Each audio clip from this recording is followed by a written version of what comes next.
싸우는 방식이 세월이 가도 안 바뀌는 것 같아요.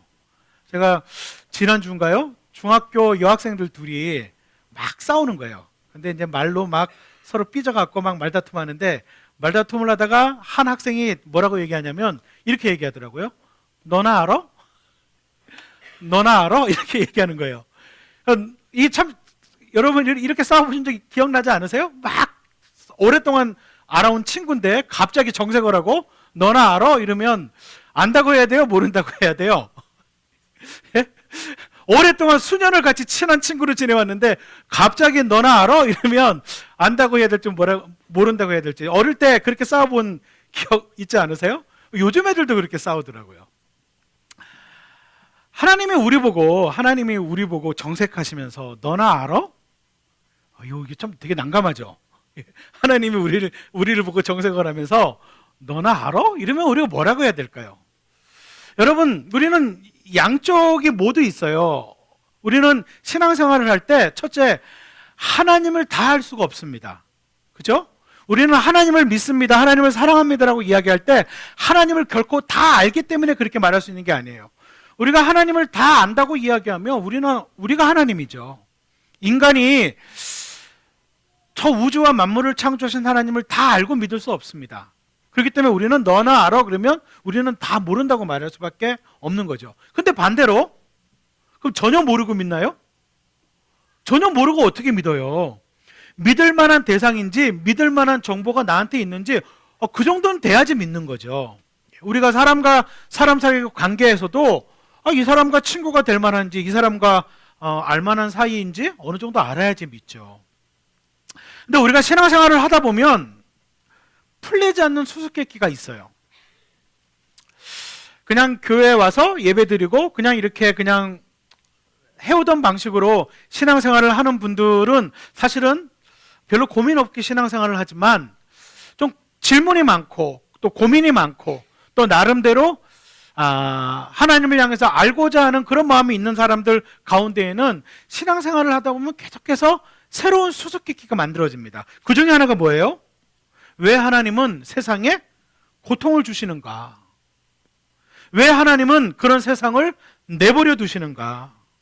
우리는 그런 질문을 하는 경우가 있어요.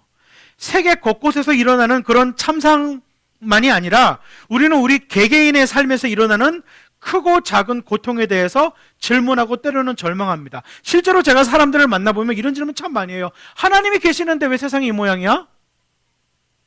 하나님이 나를 사랑하신다면서 왜 이런 고통을 주셔? 왜 하나님은 이런 세상을 내버려 두시는 거야? 이 끔찍한 세상을? 이런 질문을 하는 분들을 만나요. 왜 이 고통의 의미는 뭐예요? 도대체 하나님이라는 분이 계시다면 뭐 하시는 분이세요? 그분은 인간의 고통에 관심이나 있나요? 이런 질문을 하는 것이죠. 저는 이런 질문이 필요한 질문이라고 생각합니다. 그리고 이런 질문을 하기를 주저하실 필요가 없어요. 교회 안에서건 교회 밖에서건. 여러분, 이런 질문에 답하기는 사실 쉽지가 않습니다. 왜냐하면 우리가 하나님의 모든 것을 알지 못하기 때문에 이 세상에 돌아가는 인간사를 우리가 다 이해할 수 없기 때문에 이 질문에 쉽게 답하기는 어려워요. 우리는 우리가 겪는 결과만 알고 있지 이 모든 사건의 연결고리를 알지 못하잖아요. 무엇이 어떻게 잘못 이어져 내게 왔는지 이 모든 것을 알 수 있는 통찰력이 우리에게는 부족합니다. 또한 우리의 이해력으로는 짐작할 수 없는 의미도 있고요. 뿐만 아니라 막상 그런 고통을 당하는 사람에게 우리의 대답은 너무나 미력한 것을 종종 경험해요. 우리가 사람들을 만나보면 이런 분들을 많이 하거든요. 우리 교회 안에도 이런 분들이 많아요. 내가 그 고통 때문에 이렇게 성장했습니다. 내가 그 고통 때문에 하나님을 알게 됐습니다. 내가 그 고통 때문에 내가 이렇게 더 나은 사람이 됐습니다라는 이런 간증과 고백을 우리는 듣고 참 은혜 받지만 그 상황 속에 있을 때 참 쉽지 않잖아요. 그분도 아마 그 상황 속에 있을 때는 그렇게 느끼지 못했을 거예요. 하물며 우리가 어떤 분이 그런 상황 속에 있을 때에는 참 말하기 어렵습니다. 그래서 우리가 좀 버틸 만한 상태일 때, 또 좀 내 상태가 좋을 때 좀 이런 문제에 대해서 진지하게 생각하는 시간을 가질 필요가 있어요. 나의 고통에 하나님은 어떻게 반응하시는지, 그리고 성경에서 드러난 하나님은 인간의 고통에 대해서 어떻게 반응하시는지, 하나님은 인간의 고통을 어떻게 바라보고 계시는지, 그게 오늘 첫 번째 우리가 읽은 성경 구절입니다. 첫 번째, 하나님은요, 인간의 고통을 들으시는 분이세요. 하나님은 우리의 신음소리와 우리의 고통을 들으시는 분이세요. 오늘 출애굽기 2장 23절 우리가 읽은 본문은 이렇게 되어져 있죠. 세월이 많이 흘러서 이집트의 왕이 죽었다. 이스라엘 자손이 고된 일 때문에 탄식하며 부르짖으니 고된 일 때문에 부르짖는 소리가 하나님께 이르렀다라고 되어져 있어요. 이스라엘 백성은 요셉의 인도에 따라서 이집트에 들어가서 잘 살고 있었는데 정치적인 변혁으로 왕조가 바뀌었어요. 왕조가 바뀌면서 이 요셉도 기억하지 못하고 이 이스라엘 백성들이 어떻게 이집트 땅에 왔는지 기억하지 못하는 이 왕이 생겼습니다. 그리고 그 고통 속에, 그 고통이 얼마나 심하든지 백성들은 탄식하면서 부르짖습니다. 그들의 고된 삶이 얼마나 극심한지를 나타내기 위해서 오늘 본문을 잘 보면요, 고된 일 때문에 탄식하며 부르짖으니라는 말이 반복적으로 나와요. 그죠? 2장 23절 한 절에 고된 일 때문에 탄식하며 부르짖으니, 또 바로 이어서 고된 일 때문에 부르짖으니 두 번이나 반복됩니다. 그런데 오늘 본문에 보니까 이 부르짖는 소리를 하나님이 들으셨어요. 성경의 하나님은 인간의 고통의 소리를 들으시는 분이세요. 창세기 4장 10절에 보면 가인에 의해서 살해당한 아벨의 부르짖음부터 성경에서는 끊임없이 인간의 부르짖음을 들으시는 하나님을 보여줍니다. 하나님은 알고 계세요. 하나님은 인간의 고통과 부르짖는 소리를 들으세요. 우리 신음소리 들으세요. 우리 고통소리 들으세요. 여러분이 혹시 몸이 안 좋아서 병원에서 끙끙대고 있을 때 그거 들으세요. 어떤 분이 그러시더라고요. 몸이 너무너무 아파가지고 병원에 있으니까 기도도 안 돼요. 기도하지 마세요. 억지로 그 아픈데 막 그 전능하신 하나님 이렇게 자꾸 기도하지 않으셔도 돼요. 그냥 병원에 아파서 끙끙대고 있잖아요. 하나님 들으세요. 그냥 병원에 앉아서 침상에 누워가지고 너무너무 아프잖아요. 그래서 끙끙대고 막 힘들어하잖아요. 그때 기도 안 해도요, 하나님이 들으세요. 오늘 여기 이스라엘 백성들이 그 고된 일 가운데 그들이 끙끙대고 부르짖을 때 하나님이 들으셨다고 그랬잖아요.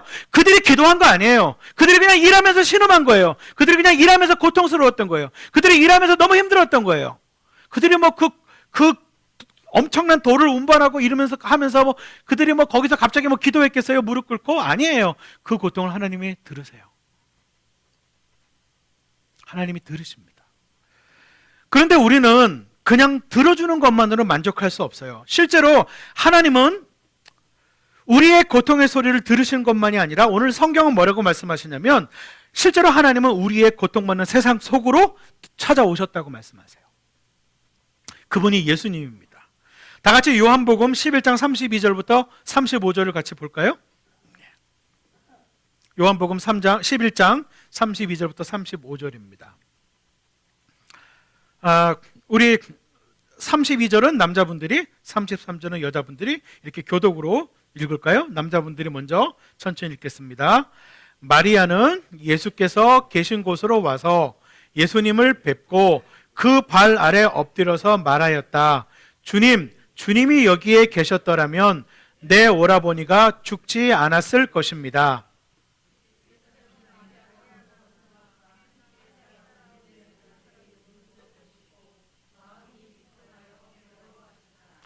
예수께서 그들에게 물으셨다. 그를 어디에 두었느냐? 그들이 대답하였다. 주님, 와 보십시오. 아멘. 예수님과 아주 친하게 지내던 마리아와 마르다와 나사로 3남매가 있었어요. 마리아, 마르다, 나사로는 3남매입니다. 그런데 나사로가 죽었습니다. 나사로를 매장해 놓은 상태에서 나사로의 무덤 앞에 가서 하신 것이 35절이에요. 나사로의 무덤 앞에서 예수님께서 어떻게 하셨다고요? 우셨습니다. 여러분, 이 짧은 구절에서 우리가 살펴봐야 할 것은 뭐냐면요, 이 32절부터 35절을 계속 읽어보면요, 보십시오. 운다라는 단어가 계속 반복돼요. 마리아가 울어요. 따라온 유대 사람이 울어요. 그리고 예수님이 우세요. 그런데 예수님의 눈물은 마리아와 유대 사람들의 눈물과는 의미가 다릅니다. 이것은 감상적인 슬픔을 의미하는 것이 아니에요. 이것은 굉장히 중요한 표현인데요, 예수님은 자신의 생애를 살아가시면서 수많은 인간의 고통을 보아오셨어요. 이 땅에 육신이 되셔서 오신 하나님이신 예수님은 인간의 수많은 고통을 직접 보아오셨어요. 그리고 이제 그 고통의 결정체인 죽음을 보셨어요. 죽음을 목격하셨어요. 지금 예수님이 오신 것은 인간이 겪고 있는 아주 실존적인 문제를 보신 것입니다. 다시 말씀드려서 하나님을 떠난 인간들에게 닥친 결과를 예수님이 보신 것입니다. 죄는요, 성경이 이야기하는 죄는, 우리가 자주 이야기하지만 죄는 인간이 하나님을 떠난 것입니다. 이 가운데 어떤 분들은 이 가운데 우리는 다 참 도덕적인 사람들이에요. 우리는 다 윤리적인 사람들이에요. 그리고 우리는 참 착한 사람들입니다. 모범생들이고.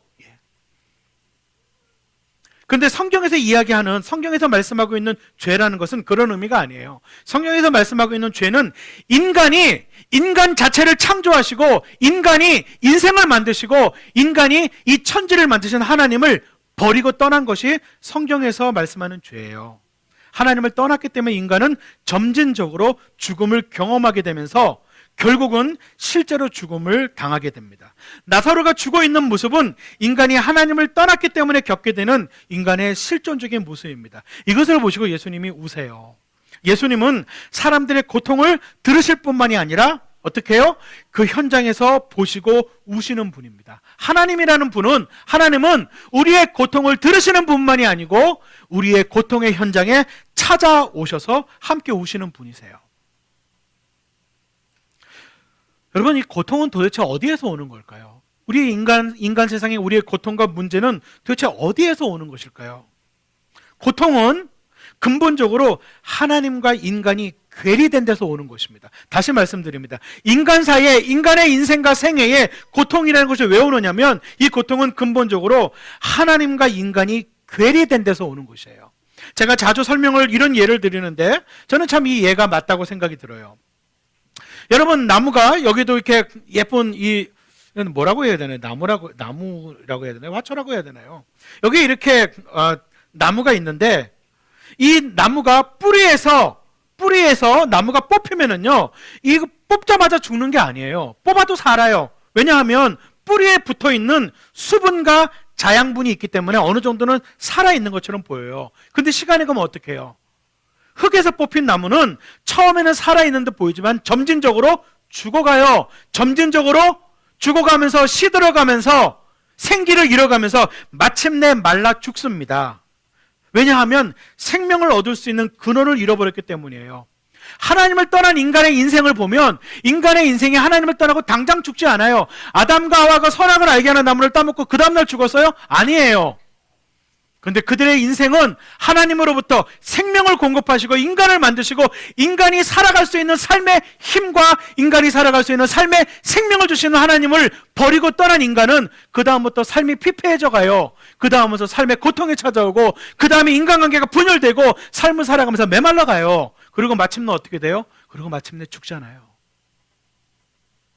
처음에는 괜찮은 것처럼 보이죠. 하나님 선악을 알게 나면 따먹고 하나님 버려도 내 인생 괜찮네. 살만하네.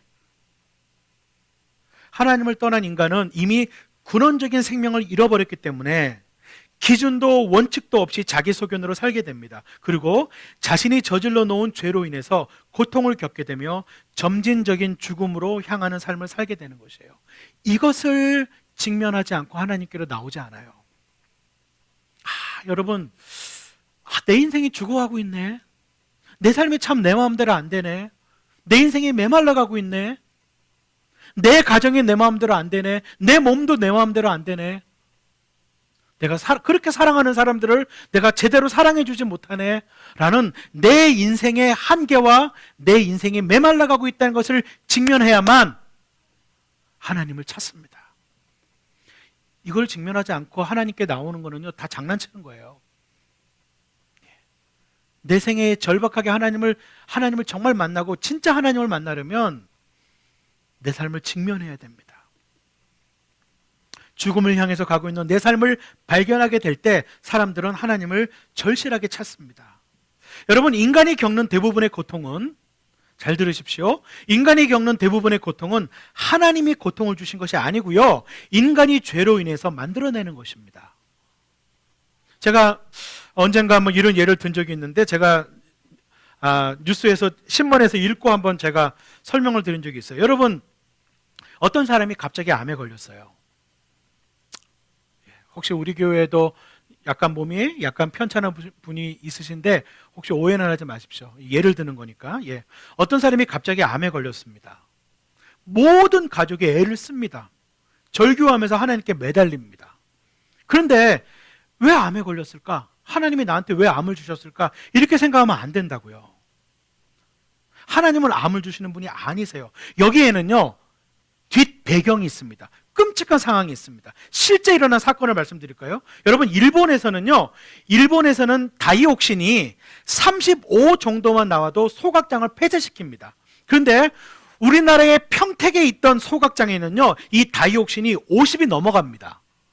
일본에서는 다이옥신 35면 소각장을 폐쇄하는데 평택에 있는 소각장은요, 무려 다이옥신이 50이 넘어갑니다. 이것은 이 다이옥신은요, 에이즈와 마찬가지로는요, 이게 몸에 들어가면 면역 체계가 무너뜨려서 면역 체계를 다 망가뜨리는 끔찍한 결과를 만들어요. 그런데 이 평택 소각장 옆에, 바로 옆에 논이 있었습니다. 그리고 그 논의 벼는 이 다이옥신이 다량으로 방출된 물을 먹으면서 자라납니다. 그리고 누군가는 그 쌀을 먹어요. 그리고 그 논 옆에는 개 사육장이 있었습니다. 사육장의 개들이 자꾸 기형견이 태어납니다. 실제로 평택 이 소각장의 심각성이 드러나는 이유가 뭐냐면, 제가 이 뉴스를 보고 되게 재밌었던 게 뭐냐면, 이 평택 소각장에 이런 심각한 다이옥신 배출이 어떻게 드러나게 되냐면, 그 소각장 논 옆에 있던 개 사육장에 개가 자꾸 기형견이 태어나니까 그 개 주인이 고발을 한 거예요. 우리 개가 자꾸 기형견이 태어나니까 고발을 하게 된 거예요. 그래서 이게 드러난 거예요. 그런데 여러분, 그 개 주인은 왜 개를 사육합니까? 보신닭집에 팔라고요. 그래서 그 다이옥신에 오염된 개들을요, 이 개를 키우는 집 주인은 보신닭집에 그 개를 팔아 넘겼습니다. 그리고 어떤 사람들은 개고기가 몸에 좋대. 요즘에 몸보신 좀 하러 가자. 그리고 이 집 가서 이 보신탕을 맛있게 먹어요. 그리고 이 사람은 내가 왜 암에 걸렸는지 모릅니다. 이거 하나님이 주신 거예요? 여러분, 이게 우리 인간사예요. 제가 이것을 지어낸 이야기가 아니고 신문에 나온 얘기를 제가 실예를 드린 겁니다. 우리의 인간사라고요. 그러니까 우리는 내가 왜 몸이 아픈지, 내가 내 인생에 왜 이런 문제가 일어났는지, 내가 왜 이런 어려움이 일어났는지, 내 몸에 왜 이런 병이 찾아왔는지 우리는 그 원인을 다 몰라요. 그 연결고리를 다 모른다고요. 근데 이것은요, 하나님이 주신 게 아니에요. 죄악되고 깨어지고 망가진 세상, 죄악되고 깨어진 망간들이 인간이 저질러 놓은 죄의 사슬에, 죄의 연결고리를 우리가 먹고 마시는 거예요. 하나님 주신 게 아니라고요. 근데 많은 사람들은 왜 하나님 내게 이걸 주셨어요? 왜 내게 이 암을 주셨어요? 왜 내게 이런 병을 주셨어요? 왜 이게 내게 이런 고통을 주셨어요? 하나님께 손가락질을 하죠. 하나님이 주신 게 아니에요.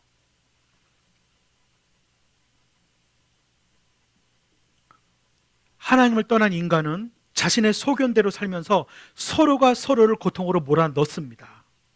우리가 모든 것을 알지 못해서 그렇지 세상은 이런 죄의 도미노 현상으로 가득 차 있어요. 누구의 손도 깨끗하지 않아요.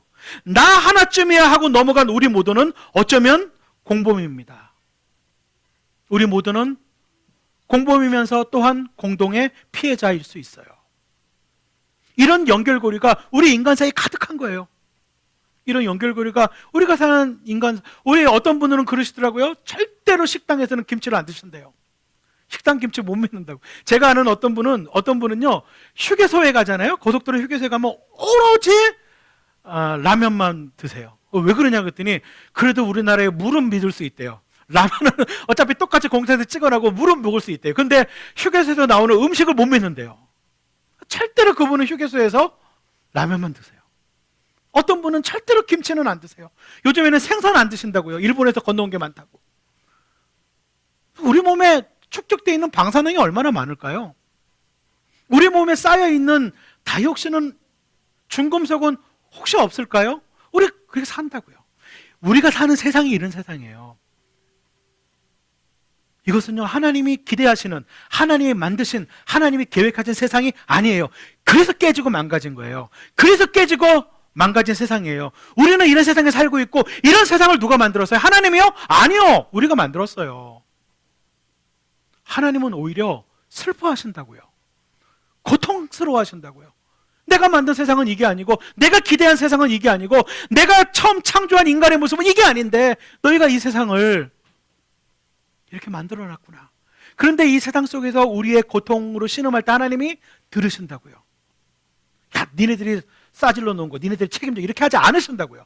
니네들이 싸질러 놓은 거 니네들 알아서 해, 이렇게 얘기하지 않으신다고요. 그럼에도 불구하고 우리의 고통에 귀를 기울이세요.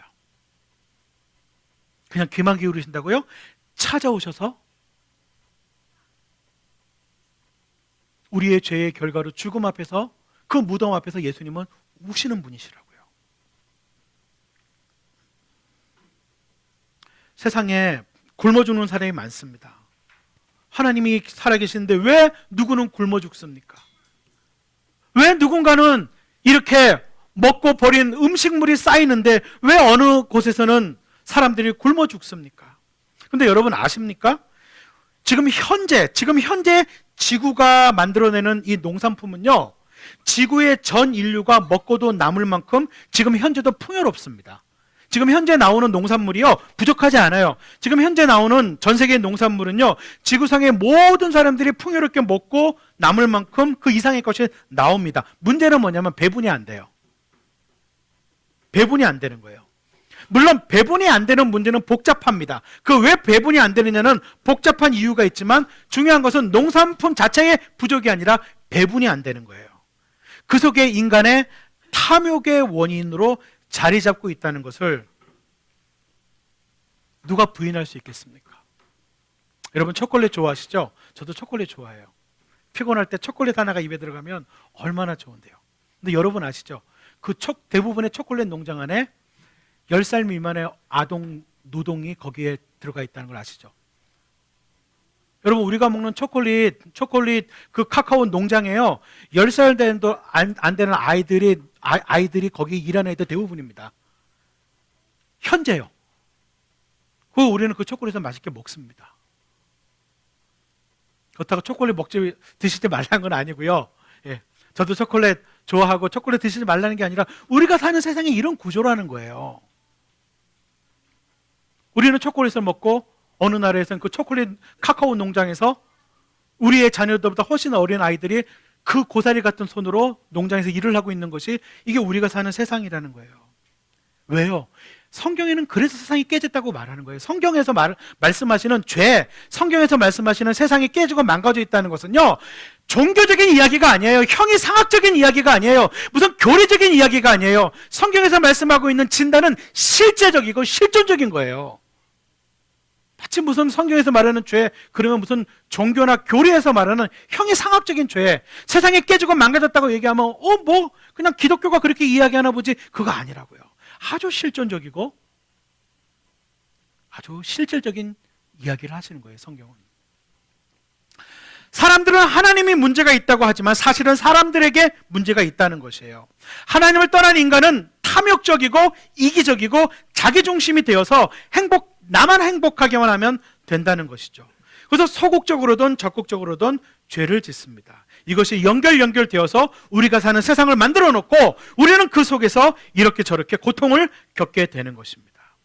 하나님은 이런 현실을 보시고 예수님께서 눈물을 흘리신 것처럼 슬퍼하세요. 하나님은 외면하지 않으세요. 슬퍼하세요.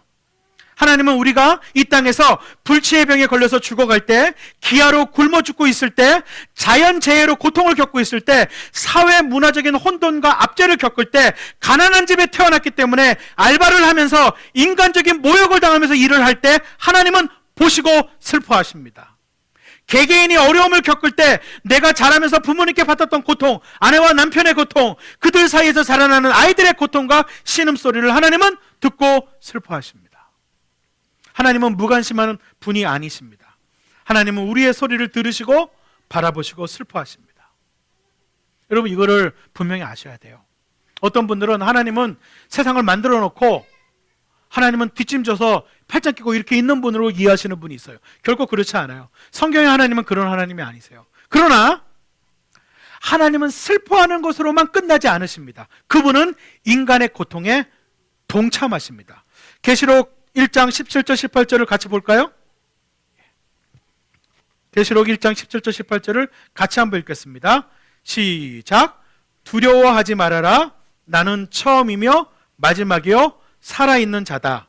나는 한 번은 죽었으나 보아라, 영원 무궁하도록 살아있어서 사망과 지옥의 열쇠를 가지고 있다. 아멘. 뭔가 잘못 지금 떠 있죠? 제가 느낄 수 있을 것 같아요. 뒤통수에 눈이 달렸습니다. 제가. 다시 한번 제가 읽어드릴게요. 두려워하지 말아라. 나는 처음이며 마지막이요 살아있는 자다. 나는 한 번은 죽었으나 보아라, 영원 무궁하도록 살아있어서 사망과 지옥의 열쇠를 가지고 있다. 여러분 여기 계시록 말씀을 보면 잘 보시면은요, 이미 부활하셔서 이미 영원 무궁하도록 살아계신 예수님이 굳이 당신 자신이 죽으셨다는 것을 강조하세요. 당신 자신이 한 번 죽으셨다는 것을 강조하세요. 2장으로 넘어가서 2장 8절에도 예수님은 죽으셨다는 것을 또 반복하세요. 여러분, 기독교의 중심 메시지는 하나님이 죽으신 거예요. 기독교의 중심 메시지는 물론 부활이 있죠. 그렇지만 성경에 먼저 이야기하는 것은 부활을 먼저 이야기하는 것이 아닙니다. 성경에 먼저 이야기하는 것은 하나님이 죽으셨다는 거예요. 신이 죽으셨다는 거예요. 이 메시지가 굉장히 중요해요. 예수님이 인간의 고통에 참여하셨다는 것이에요. 계시록 5장 6절과 5장 12절을 보면 항상 계시록에서는 예수님을 뭐라고 표현해요? 죽임을 당하신 어린 양 이라고 표현합니다. 부활한 어린 양이라고 이야기하지 않고 죽임을 당하신 어린 양이라고 표현해요. 실제로 하나님이 인간이 된 것 자체가 엄청난 고통이에요. 하나님과 인간은 다른 존재입니다. 그런데 무한하신 존재가 유한한 존재가 되고 창조하신 존재가 피조물이 되었어요. 여러분 상상이 되십니까? 하나님이 인간이 되셨다는 것 자체가 고통이에요. 여러분 이렇게 표현해서 너무 죄송하지만 여러분이 어느 날 갑자기 개미가 되면, 아니 여러분이 어느 날 갑자기 미생물이 되면, 우리 같은 사람이 어느 날 갑자기 개미가 되고 미생물이 되면 얼마나 갑갑하겠어요. 더군다나 내가 인간이었다는 것을 기억하고 있는데, 내가 인간이었다는 걸 기억 못하면 괜찮아요. 그죠? 내가 인간이라는 걸 기억 못하면 그냥 개미가 돼도 나는 개미인가 보다 이렇게 살면 되잖아요. 근데 내가 인간이라는 걸 알고 있어요. 인간으로 어떻게 살았는지, 인간으로서의 내가 어떤 존재인지 알고 있어요. 근데 어느 날 개미가 됐어요. 안 답답하시겠어요? 예수님이 자기가 하나님인 걸 아세요. 예수님은 당신이 하나님이신 것을 자각하시고, 당신이 하나님이신 것을 이미 자각하시고 깨달으시고 알고 계세요. 어떤 존재라는 걸 알고 계세요. 그런데 인간으로 살아요. 안 답답하시겠어요? 답답하죠. 얼마나 답답하겠어요. 이것 자체가 고통이죠. 예수님이 그러면 인간이 되셔서 사신 건 어떠신지 아세요? 여러분 예수님이 인간으로 사신 삶을 잠깐 설명해 드릴까요? 우리는 잘 아는 거죠. 예수님은 태어나실 때부터 말밥통에 태어나셨어요. 그죠? 태어나셔서 말밥통에 뉘어졌습니다. 말구유가 말밥통이잖아요. 말밥통에 뉘어진 아기는 그때 당시에도 아주 비천한 출생이에요. 석가모니는 왕자로 태어나셨다며요. 예수님은 말구유에 태어나서 눕히셨어요. 또 낳자마자 예수님은 강보에 쌓여서 낳자마자 자기를 죽이려고 하는 죽음을 피해서 도망다니느라고 먼 여행을 다녀야 됐어요. 태어나자마자 예수님은 죽음을 피해 도망다니는 인생이에요. 또한 그분은 편모스라에서 자라났습니다. 예수님의 동생이 예수님의 장남이셨거든요. 예수님의 동생이 7, 8명 정도 되었을 가능성이 있는데, 이들이 다 태어나는데 약 10년에서 15년 정도가 걸렸어요. 그러니까 예수님이 한 15살, 16살쯤에 아버지 요셉이 죽었어요. 그러니까 예수님 나이가 한 15, 16살 때쯤에 아버지 요셉이 죽었어요. 그래서 예수님은 사춘기 때쯤에 아버지가 돌아가셨고 줄줄이 동생이 7, 8명이 있어요. 당시의 여성들은 거의 경제 활동이 불가능했기 때문에 예수님은 소년 가장으로 7, 8명 되는 동생들과 어머니 마리아를 예수님이 소년 가장으로 건사해야 돼요. 편모스라에서 아버지 없이 자라나는 고통을 예수님은 아세요. 예수님이 편모스라에서 아버지 없이 자라셨기 때문에. 예수님은 처음부터 육체노동을 하셨습니다. 예수님은 정신노동하신 분이 아니에요. 예수님은 처음부터 육체노동으로 잔뼈가 굵으신 분이에요. 뿐만 아니라 지역적인 차별을 받으셨어요. 왜냐하면 예수님은 갈릴리 출신이잖아요. 그러니까 사람들이 뭐라 그래요? 저 나사렛에서 무슨 선한 것이 나겠냐고.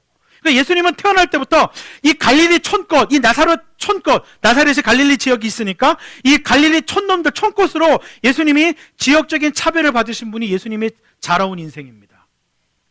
그래서 예수님은 실제로 많은 고생과 차별을 당했어요. 여러분, 예수님의 인생을 입체적으로 안 보셔서 그래요.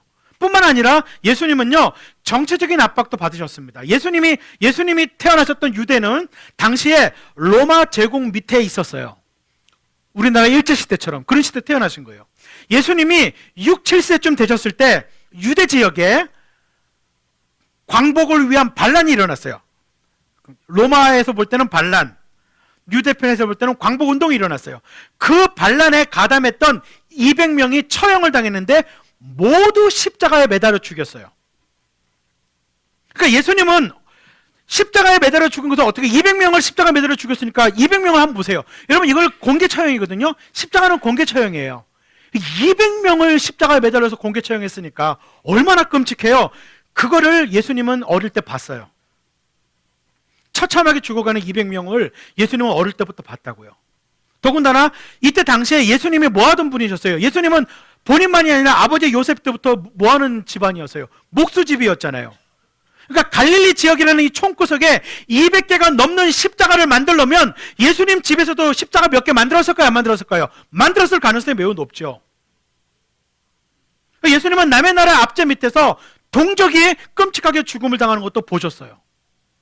여러분, 예수님의 인생은요, 이 세상에 존재하고 있는 고통이라는 고통을 다 목격하고 겪으신 분이에요. 실제로 예수님이 사역을 시작하셨을 때는, 공생애를 시작하셨을 때는요, 이웃 사람들은 물론 그의 가족들까지도 이해하지 못했어요. 그의 가족들은 예수님을 뭐라 그랬어요? 미쳤다고 얘기했어요. 그리고 마지막 순간에는 어떠셨어요? 마지막 순간에는 그 예수님이 가장 사랑하고 자기의 인생을 다 바쳤던 사람들로부터 배신당하고 홀로 남겨져서 세상에서 가장 부조리하고 세상에서 가장 불의한 재판을 받고 변호인도 없었고 변론도 할 수 없는 기회도 없었던 예수님은 고문까지 당하시고 마지막에 십자가에서 죽으셨어요. 이게 예수님의 일생입니다. 그러니까 여러분, 예수님의 일생을 너무 그냥 뭐 이렇게 하다가 십자가에서 죽었다, 이게 아니에요. 예수님의 일생을 꼼꼼히 그분의 일생을 성경을 통해서 연구하면요, 예수님의 일생 전체는 그 하나님이신 그분은 그냥 말구에서 태어나셨다, 비천한 출생, 그 정도가 아니라고요. 일생 전체가 고통이에요. 일생 전체가 고난이에요. 태어날 때부터 죽을 때까지. 근데 그 예수님이 성경으로 뭐라고 하는지 아세요? 이렇게 얘기해요. 내가 너희를 체휼한다고 얘기하세요. 체휼은 뭔지 아세요? 체험적으로 안다는 거예요. 예수님은 저와 여러분을 체휼하세요. 예수님이 이 고통을 아시나요? 아세요. 예수님, 당신이 이 나의 육체적인 고통을 아시나요? 알아요. 당신이 나의 경제적인 고통을 아시나요? 알아요. 당신이 어머니 없이 아버지 없이 고난당하는 나의 고통을 아시나요? 아세요. 당신이 나의 이 세상의 부조리함 가운데 나의 이 억울함을 아시나요? 아세요. 예수님, 나의 이 지역적인 고통을 아시나요? 아세요. 예수님, 우리나라가 힘이 없어서 주변에 강대국 때문에 고통받고 있는 우리나라의 고통을, 한국민으로 태어난 고통을 아시나요? 아세요. 예수님 아세요. 예수님 이거 아세요. 하나님은 인간으로 오셔서 인간이 겪어야 할 모든 고통을 다 섭렵하셨어요. 이분이 예수님이에요. 그래서 여러분, 혹시 어떤 종류의 어려움이 있으세요? 어떤 종류의 고통이 있으세요? 어떤 종류의 괴로움이 있으세요? 예수님은 아세요. 그분이 나를 이해하실까? 이해하세요. 그분이 이 고통을 아실까? 아세요. 그분은 인간이 겪는 고통을 다 겪으셨기 때문에 인간의 고통을 누구보다도 잘 아는 분이세요.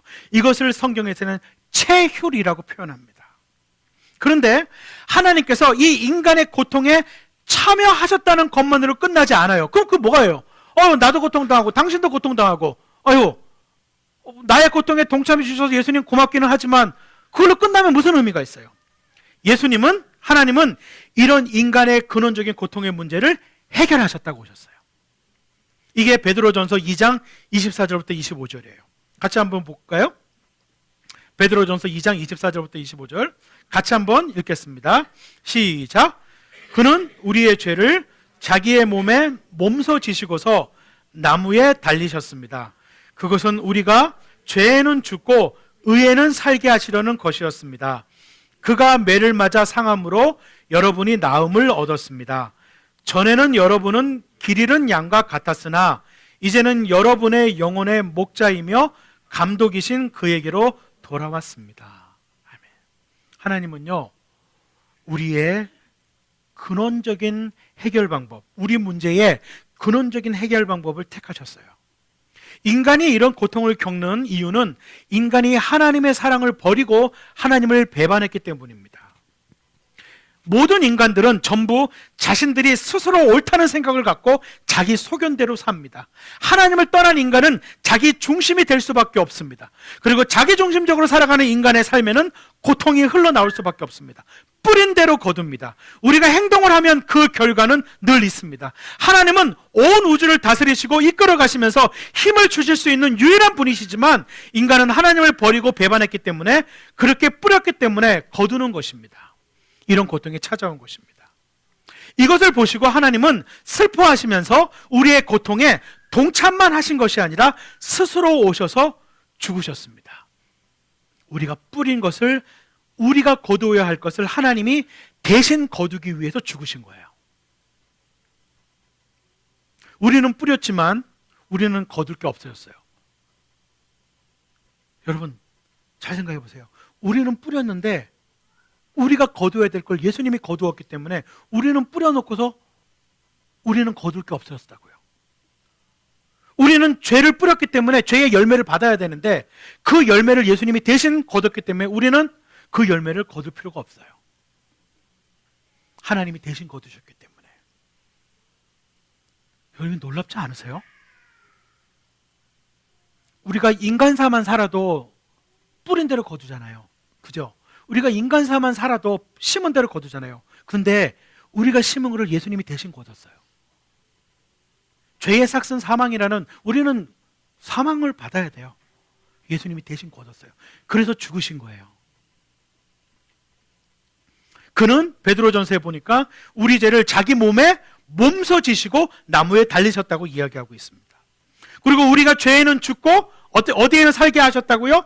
의에는 살게 하셨다고 말씀하고 있어요.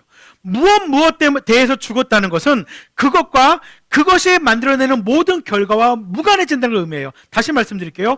무엇에 대해서 죽었다는 것은 그것과 그것이 만들어내는 모든 결과와 무관해진다는 것을 의미합니다.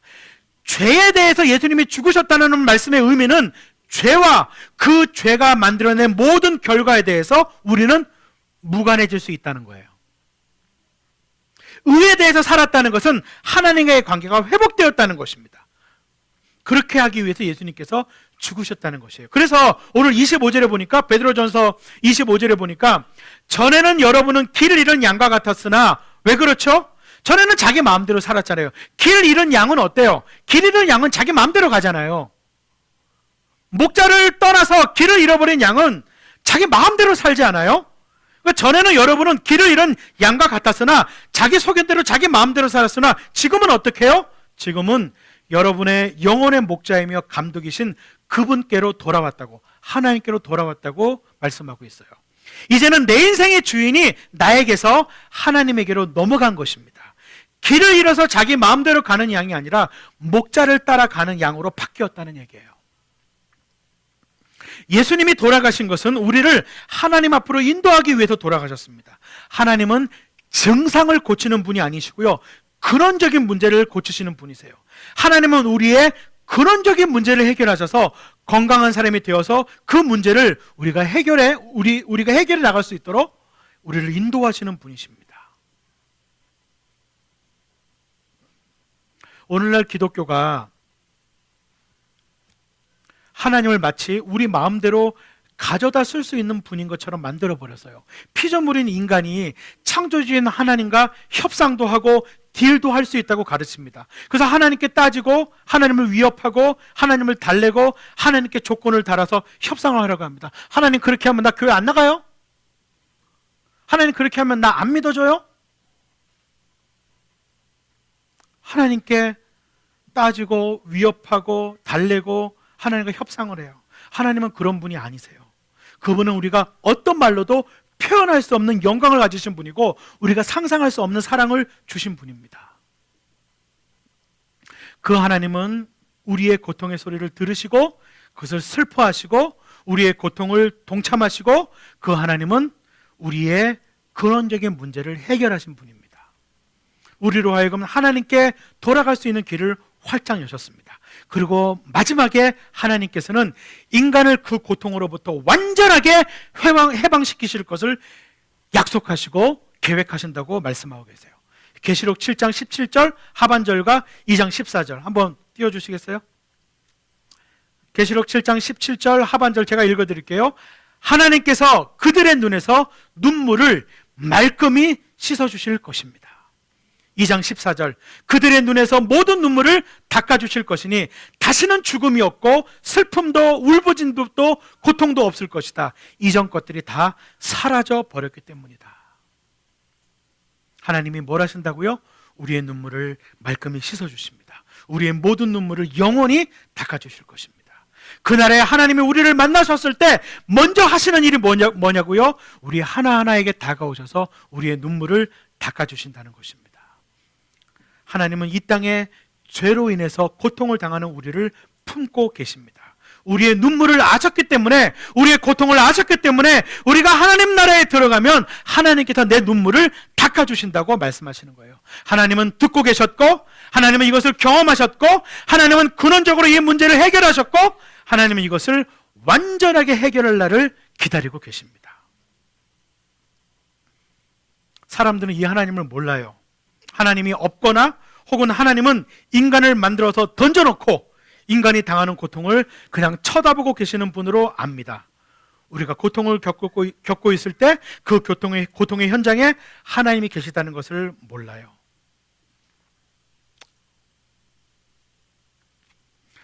말씀을 맺으려고 합니다. 사랑하는 여러분, 하나님의 해결 방법을 받아들이십시오. 여러분 가운데 하나님의 사랑을 인격적으로 한 번도 받아들인 적이 없으시다면 그 사랑을 받아들이십시오. 어떤 분들은 교회를 오래 다니시고 수십 년 수천 번을 예배 드리는 분도 있습니다. 그러나 한 번도 죽임을 당한 어린 양 앞에 서본 적이 없는 분들도 있습니다. 여러분, 하나님 앞에서 이렇게 고백해 보셨습니까? 예수님, 그렇군요. 그래서 당신이 날 위해 죽으셨군요. 그래서 당신이 나에 대한 사랑을 확증하셨군요. 내가 당신 앞에 섭니다. 당신이 나를 그토록 사랑하셨으니 나도 당신을 조금이라도 사랑하기 원합니다. 이런 마음으로 단 한 번도 서본 적이 없는 사람이 오늘날 교회 안에 많아요. 이런 분들은 아직 그리스도인으로서 시작을 하지 않은 분들이에요. 교회를 다니는 사람으로서 오래 다녔는지는 모르지만 하나님 앞에서는 한 번도 선 적이 없는 분입니다. 사랑하는 성도 여러분, 그리고 오늘 함께 방문해 주신 여러분, 하나님의 사랑을 심각하게 고민하시고요, 진실하게 반응하십시오. 하나님의 해결 방법을 받아들이십시오. 하나님의 해결 방법은 예수 그리스도가 나를 위해 십자가에 죽으시고 예수 그리스도가 나의 인생의 참된 주인이 되시기 원하시는 그것을 받아들이는 것입니다. 그리고 나면 그때부터 하나님의 사랑으로 성숙해지고 고통이 가득한 세상에서 하나님의 사랑을 받아들이고 나면 그때부터 성숙한 삶을 살아갈 수 있는 힘을 얻기 시작합니다. 저는 오늘 여러분들에게 굉장히 어려운 이야기를 좀 해드렸어요. 왜냐하면 하나님의 마음이라는 것을 인간의 말로 표현해서 이해시키기가 쉽지 않기 때문입니다. 여러분, 그분은 우리를 항상 보고 계십니다. 우리와 함께 슬퍼하시고요, 우리와 함께 우십니다. 그분은 우리의 고통에 동참하십니다. 여러분의 경제적인 고통 아세요? 여러분의 육체적인 고통 아세요? 가족 간의 고통 아세요? 여러분의 내면의 고통 아세요? 여러분이 회사에서 겪는 고통 아세요? 그냥 하나님이니까 아는 거 아니고요, 경험적으로 아세요. 전능하신 분이니까 아는 거 아닙니다. 체험해서 아세요. 그분이 우리의 고통에 동참하시고 우리의 근원적인 문제를 해결하기를 원하세요. 그리고 마침내 그분은 우리의 눈물을 말끔히 씻으시고 세상을 완전하게 치유하고 회복하실 그날을 약속하셨습니다. 그날이 곧 올 거예요. 우리는 오늘도 그 소망으로 힘있게 이 세상을 살아갈 수 있습니다. 주님의 놀라우신 은혜가 이곳에 있는 우리 모두와 함께 하시기를 간절히 소원합니다.